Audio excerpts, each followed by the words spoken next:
Race number 3, and Johan Ferrari on pole position due to the fact he got fastest lap. And where's Chops Sabuka going? Okay, drive around your teammate, Chops. He's not holding back, is he? He's going for the win.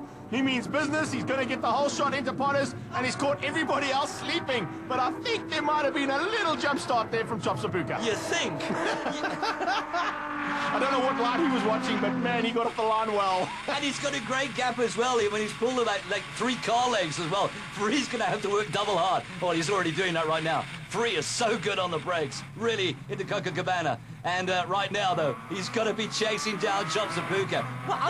What was he thinking? It was a brilliant bit of starting there, but I don't think it's going to pay off for him. In the background, good to see that Henrik Grunewald is in Pinard's car. Look at that. He's moved up to 4th place, going side by side there with the De Cunha's 350Z. And, oh, he sneaks just ahead there. Good driving from Henrik Grunewald. Remember, that's not his car, so it wouldn't be set up for him at all. He's going to have to work even harder now as Paulo De Cunha is all over the back of him. Just behind them, of course, that's Pinard. Pinard is in Tanith Gardner's car. So good to see that the Sassel boys had their wits about them when it came to entering the cars. And, of course, that gives them the opportunity to play with that 3rd car and bring it in if necessary. On board, Michael Stephen in the Audi Supercharged S4, chasing down Ferrari, as this is such a really great race. Oh, look at Ferrari go side by side, and he really just mugs him on the inside. Can he hold him off? Yes, he can. All these Audis have got great drive.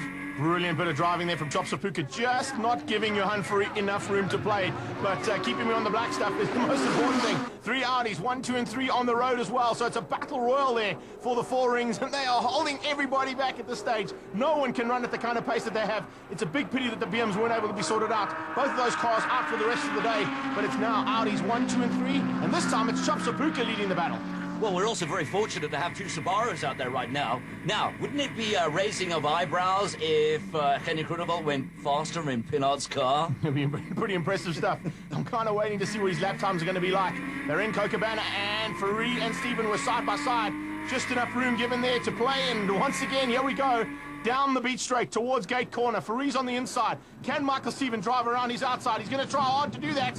Whoa, it was really close. Just not able to outbrake Johan Ferrari, but it's a tough job to outbrake Ferrari. Ferrari's made a mistake, though, and that's allowed just in the background. Check that out. Henrik Grunewald has caught up to the back end of this battle, and it's now a 4-wheel drive for front 4. Alliteration aside. Yeah, out of the complex into the sweep. One of the very, very tricky corners here on this racetrack. Although it's very, very quick, the corners are demanding. So we've got a battle royal right now. 6 points in the difference in the standings. Ferrari and Stephen. And Stephen knows this in the back of his mind. He's got to pull a whip out here somewhere. But look at Chops Sabuka, still flying. And if he wins this, will it be a contentious win? That's the big question. And we can only find out later on. Look at the drive. Pinard. This car is being driven by Henrik Grunewald, as we said. But it's still Chops. And going through the line, Ferrari, and then Stephen having a look around the outside, and he's bringing along the Subaru. He's having to look in the rearview mirrors too now, because Henrik Grunewald is right on his tail on the exhaust pipe of that car, and the 3 of them go through basically like a steam train out of Potter's Pass down towards Rifle. And as they go into Rifle corner, close to 230, 240 k's an hour is what we're looking at. Oh, thanks, Henny, just what I needed. Onboard telemetry, check this out. 5,500 revs, 230 k's an hour, and then hard on the brakes all the way down the gearbox. There's 4th gear, down to 3rd. Probably in a 2nd before he gasses it on. In fact, he keeps it in 3rd and just uses the torque of the car. Brilliant driving, and stays right on Michael Stephen's tail. Yeah, one of the things that I've checked out watching these races, there are 2 lines into Copacabana. One on the inside and one on the outside. Go figure. The one on the inside actually compromises your drive along the beach straight away, so he's definitely going to lose out if he goes on that inside. He kept it wide, gets on the drive, and now, check that, right onto the tailpiece and onto the bumper of Michael Stephen as they come into the complex. Really tight stuff. Out of that complex into their sweep. Now, the problem with this corner is it wants to drive you on the inside, and you need to hang out there. So you really have to be on your game to get through there smoothly. 4th gear now going up towards Beacon corner. Check out the speed differential here between these guys. The Audi pulls a little bit coming out of the sweep, but now on the brakes, this is where Henny is good. Well, we say he's good. He did make a mistake in race number 1 here, though. Yeah, let's not go there again. Onto the main straightaway, going to complete another lap, and these guys are absolutely hauling. They're coming up for lap number 3. Thumbs up there for the front end, but we know that Chops Sabuka is kind of under the COC scrutiny there for that jump start. So Ferrari's just hanging back. He's keeping the other 2 cars behind him. He doesn't have to worry too much about Chops Sabuka, although if I know Johan Ferrari, he's going to go out there for the all-out win no matter what happens with the jump start. And Potters into Rifle as well, and tremendous crowd support on that bank. I mean, it's absolutely jam-packed. Final lap it is right now. Chopsabuka doing what he does, staying in front, but there's a bit of a contentious stuff. We'll have to see and wait for the final result. But Ferrari, if he gets this win, well, big points again, and he's still on a charge from P8. Well, the flag comes out and Sapuka takes it, but let's have a look and see what the COC had to say about that as we see the final results coming up. Ferrari gets the victory, and Chopsapuka not in the top 5, which means he was given that 30-second penalty. Steven Groenewald, Cunha and Pinard. Well, here's the replay of it, and you can clearly see he has jumped the start, but he was really wicked. And I guarantee you, he was totally oblivious as he went to go celebrate with the crowd. Start of race number 4, and a full field almost, except for the BMWs as they head down towards Bottas for the first time. And this time it's Cunha who leads them out. Well, good start there from Paulo Cunha. He has got a very, very talented man on his tail, though. It's Henny Groenewald right behind him. And remember, Henny Groenewald is looking for some kind of retribution today due to the fact that that one mistake cost him big time, and it's cost him dearly in championship points as well. As they go into rifle, he's already moved to first place. Cunha doesn't have a prayer. Oh, Steven could have gone for that gap. He could have kept that flat. That would have changed the race here, I guarantee you. He'll go on the inside. I reckon he'll still pass him into Cocobana. On the tail of Henny Groenewald right now, chasing him down. Great drive again from the Audi. I'm going to feel sorry for Cunha because he's still riding around in that 350Z Nissan as well. So looking forward to the new car. Well, we might have a small field here, Greg, but it doesn't take away the excitement of this racing. Well, it's good to see the guys just giving it everything they've got. And yes, unfortunately, the Afrox BMWs aren't there, but it doesn't detract from the kind of action we're getting out of Bridgestone Class A. And right now, it is Henny Groenewald. Whoa, look at Steven sideways through the complex. Great driving, Michael Steven. How did he catch that?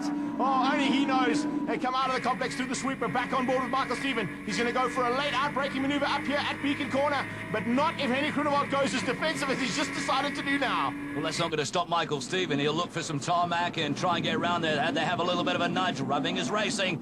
Ferrari has a look, and he goes round the inside. So it's a dice right now. Did Ferrari get the better drive? It looks like he might have. Groenewald crosses the line in the lead, and it's two Audis in second place. You can't split them by anything. There was no difference in those two cars as they crossed the timing monitor. Now they head down towards Potters, and it is Ferrari that got better drive.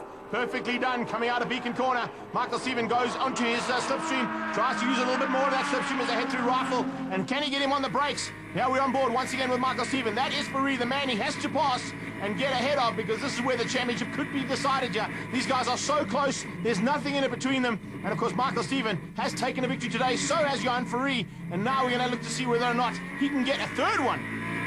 Man, these Bridgestone tyres are really having to perform well, keeping these cars on the tarmac right now. And the drifting, sideways movement, unbelievable.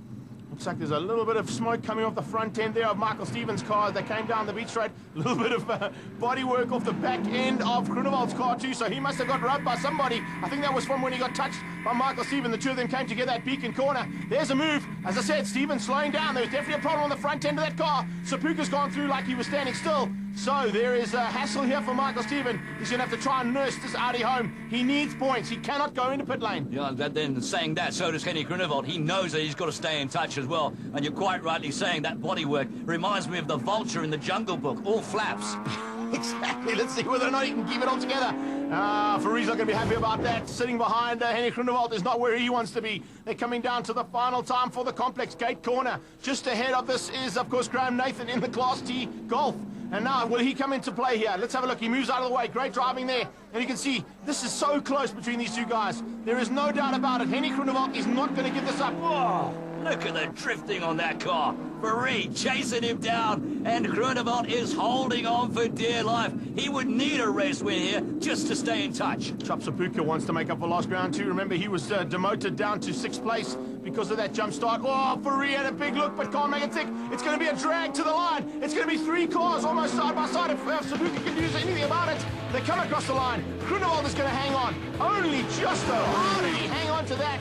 Brilliant driving by Henny Groenewald. 2nd place goes to Ferrari and Chopsabuka. Well, you could throw the proverbial over them, that's for sure.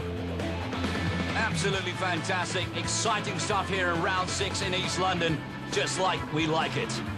Bridgestone production cars wrapped up for the day there. Henny Groenewald taking the victory in the final race ahead of Johan Ferrari. Chopsabuka in 3rd place. Michael Steven survived to 4th, and Pinard finished up in 5th. Yeah, the last two meetings not good, and especially today, I think I firstly have to say thank you to my teammate Richard Pinot. After my error in the first race, he gave me the opportunity to at least try and get some championship points, and yeah, you know, rough day, but at least a good way to finish and to give the boss of Team Sazel Subaru at least a good birthday present at the end of the day. 3 rounds still to go of West Bank Super Series and Bridgestone production cars, and Johan Ferree leads out ahead of Michael Steven, Henny Krunewold and Chop Sapuka. It's basically an all-wheel drive battle for the top part of Class A.